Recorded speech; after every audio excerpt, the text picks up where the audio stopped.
Estimado estudiante, un cordial saludo. Le doy la bienvenida a la actividad de la unidad 3 de la asignatura de razonamiento lógico-matemático y le voy a entregar algunas instrucciones para resolver esta evaluación de aplicando lo aprendido. Primero le quiero decir que me fue imposible hacer este video con imagen por un problema del computador que estaré resolviendo prontamente. Pero quise hacerlo de todas formas para que usted tenga al menos una explicación del paso a paso de cómo va esta actividad de aplicando lo aprendido, como se la estoy enviando todas las semanas. Es importante hacer un repaso de los contenidos que están en la plataforma de la unidad 3. A mí me parece que los contenidos son bastante claros, muy didácticos, hay mucha claridad en las definiciones y los conceptos que habla de la proporcionalidad directa y la proporcionalidad inversa. Si uno quisiera definir la proporcionalidad directa, diría que son dos magnitudes que son directamente proporcionales cuando al multiplicar o dividir una de ellas por un número, la otra queda multiplicada o dividida respectivamente por el mismo número. Aquí hay un ejemplo de proporcionalidad directa, ¿ya?, que usted debe revisar, donde hay que hacer y desarrollar un cálculo basado en la regla de 3 simple. Pero para explicar un poco más gráficamente y didácticamente la proporcionalidad directa, un ejemplo de ello podría ser, por ejemplo, cuando uno quiere hacer arroz, ¿ya?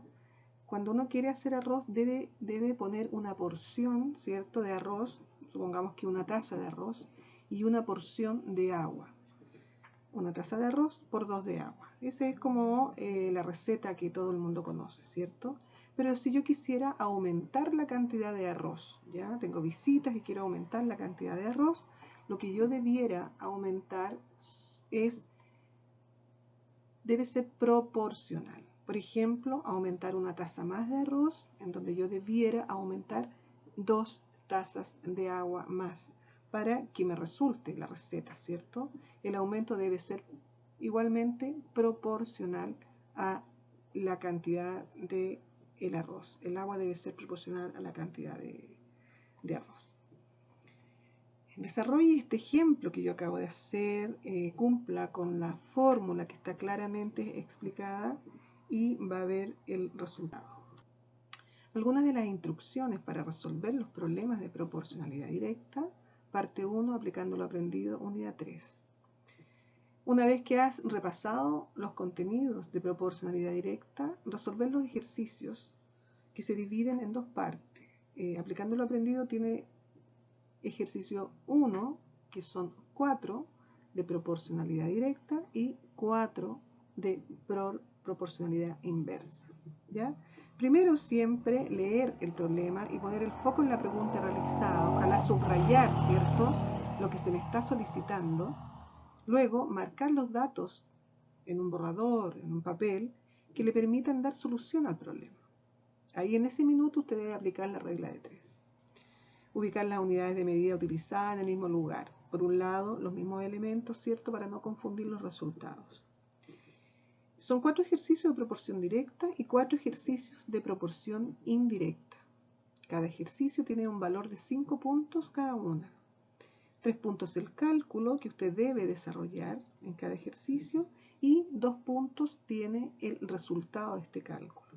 Quiero hacer un alcance respecto de las tareas de aplicando lo aprendido de la unidad 2 y la prueba, que en muchas situaciones lo que hizo que el ejercicio estuviera mal era el desarrollo de la suma, ¿ya? Cuando hay que hacer una operación, usted debe revisarlo, debe hacerlo con la calculadora, ¿cierto? Y debe comprobarlo, porque muchas veces es el resultado el que está mal, no el mismo desarrollo y el cálculo, ¿ya?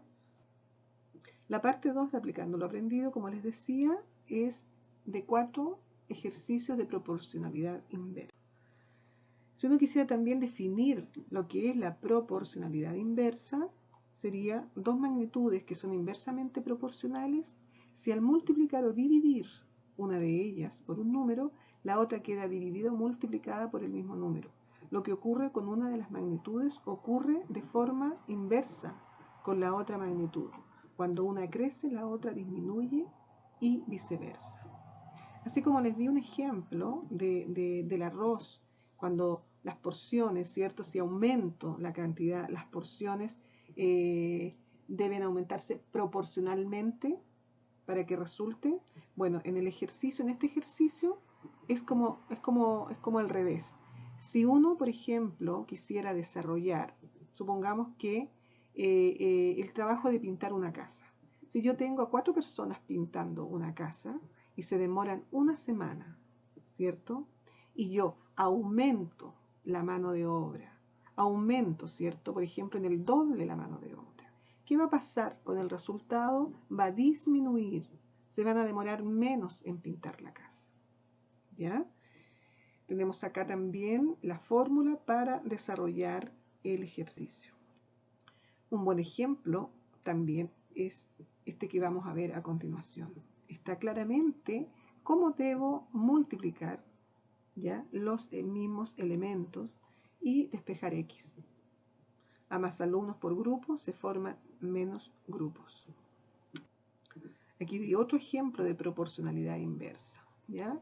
Yo lo invito a que lo desarrolle y luego inicie la tarea de aplicando lo aprendido. Algunas instrucciones para resolver problemas de proporcionalidad inversa. Para resolver los problemas de proporcionalidad inversa, en la segunda parte los ejercicios son 2, 3, 4, porque son 4 ejercicios de cada ítem. Debe seguir las instrucciones dadas en los problemas de proporcionalidad directa y luego los de la indirecta. Además debe atender a las siguientes reglas. Si aumenta A, disminuye B. Es lo que acabamos de ver en la proporcionalidad inversa. Si una variable aumenta, la otra disminuye. Por ejemplo, si A se dobla, B se reduce a la mitad o viceversa. Aplica la regla de 3 simple inversa, ¿ya? Y aquí está un muy buen ejemplo. Le quiero hacer 2 alcances. Lo primero es que algunos de estos ejercicios a las personas, a algunos estudiantes les debe parecer muy simple, muy básico. Son contenidos que son pasados, ¿cierto?, en la educación básica o media, pero es que les puede ser muy fáciles y a otras personas les puede ser un poco más complicado. Yo lo que lo quiero invitar, estimado estudiante, es que usted se atreva a compartir sus conocimientos con compañeros o compañeras de su curso, invitando, ¿cierto?, en un grupo a hacer el trabajo en forma grupal o aclarar algunos términos o conceptos de estos dos contenidos, que si bien son bastante sencillos, hay estudiantes que les pueden ser más difíciles. Esa es una cosa. Lo segundo es que tenemos 2 semanas para realizar aplicando lo aprendido. Por lo tanto, yo lo invito a que esta semana usted pueda realizar los ejercicios y si tiene dudas, no se quede con las dudas, se atreva a enviar las consultas vía correo o mensajería y yo se lo estoy resolviendo. Lo que siempre les solicito, yo les pido, es que siempre sea un correo formal de la institución, el institucional, que identifique su carrera, identifique su sección en todo tipo de mensajes. ¿De acuerdo? También les quiero insistir a aquellos estudiantes que tienen tareas para corregir pendientes, que aún aparece con nota 1, me imagino que serán lo menos posible. He estado toda la semana trabajando en aquellos trabajos que están atrasados. Yo les solicito, les pido que ustedes los vuelvan a enviar, me vuelvan a escribir, porque esto tenemos que ir resolviéndolo todos. También busqué unos links para recordar aquellos contenidos de proporcionalidad directa y proporcionalidad inversa, y a mí me parece que son bastante lúdicos, bastante claros, como para que usted termine o desarrolle los contenidos de esta unidad.